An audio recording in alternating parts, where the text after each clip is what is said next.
One of the most powerful effects you can add to a video is so fundamental that you might never really have thought about it or even known what it was called. Hardly anyone talks about it. The experts assume everyone already knows it, and the amateurs don't really pay much attention to it. It's not a trick or a gimmick, it's not a plugin, it's not something you can drag and drop onto your footage. It's not a lens filter, it's more basic than all of that. It's called Parallax.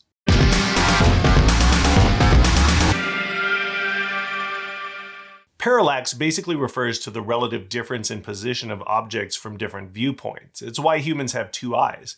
Because I can see things from two slightly different angles, my brain can calculate the depth of the scene in front of me. Far away objects won't have as much difference in relative position, but nearby objects will.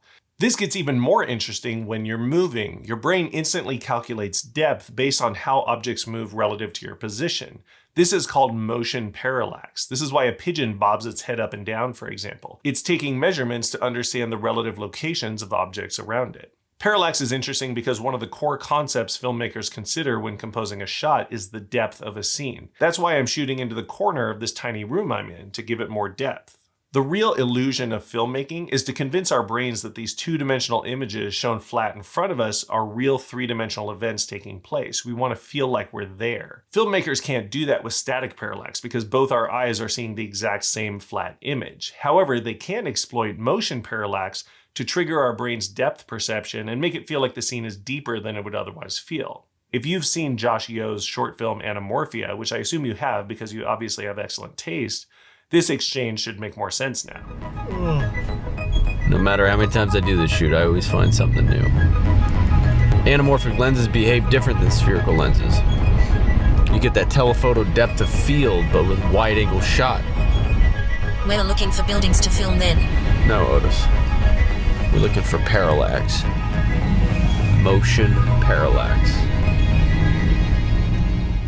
When you add camera motion with a nearby subject and background depth at the same time, you trigger this motion parallax effect that gives our brains a stronger sense of being there than any static shot really can. Check this out. I'm going to untripod this camera here and move it around. Even handheld, you can see that this makes a difference. It feels a bit more like you're in the room with me here, right?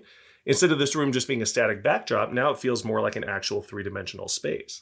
Even something as simple as a handheld camera helps create a parallax effect. In fact, I think this is why so many vloggers walk around while filming themselves. It creates the sense that you're physically there with them. To help you get a better sense for how motion parallax feels, here's a sequence of clips featuring parallax in various ways.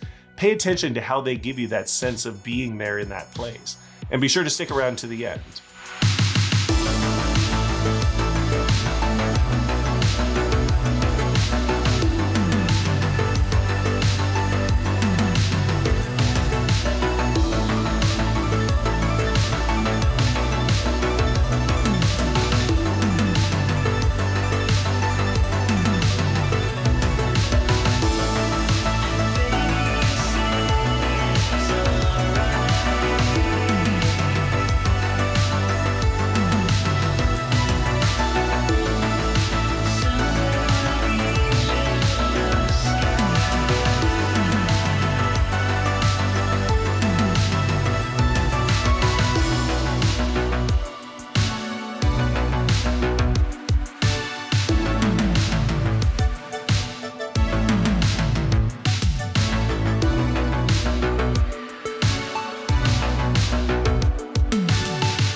Whoa, you actually stuck around to the end. I didn't think anyone actually did that. That's impressive.